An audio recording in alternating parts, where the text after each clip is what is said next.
Now, the difficulties facing the economy are continuing to dominate the headlines. It's been a bad fortnight in Wales for job losses, that's for sure. The shops, are desperate to get us spending. If you've been into town this weekend, you'll have seen all the discounts on offer.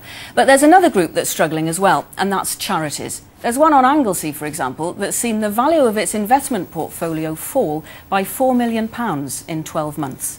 Here's John Stevenson. It's the time of year when people traditionally give to charity.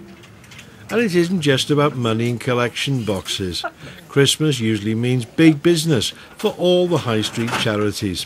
Christmas is obviously a very busy time for us, and our Unwrapped scheme is the ethical kind of Christmas option for buyers, so we are aware that we do make a lot of money over that time. So we're hoping that the sales will be repeated this year and that the donations will match what we've seen in the previous years. It's a common belief that charities get most of their income from sales in retail outlets like the one behind me here on Bangor High Street. But they're equally dependent on income they make from investing in the money markets. When they're thinking of investing, charities usually take advice from experts. Charities aren't a law unto themselves. They're legal entities regulated by the Charities Commission. Their advice is that charities shouldn't be looking to make a quick return on investment. The strategy should be more long-term.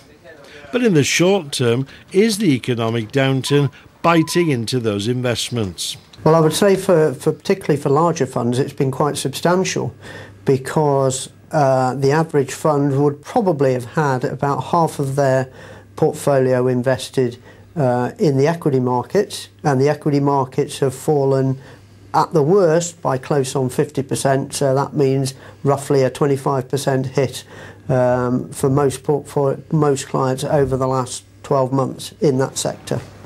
The downturn in the money market has certainly affected one North Wales charity.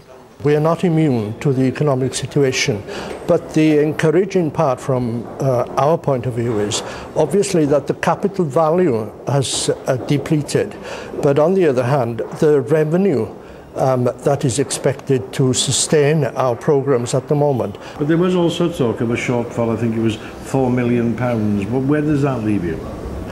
Well, like I say, from £15 million, we are now down in capital terms to around £10.5 million.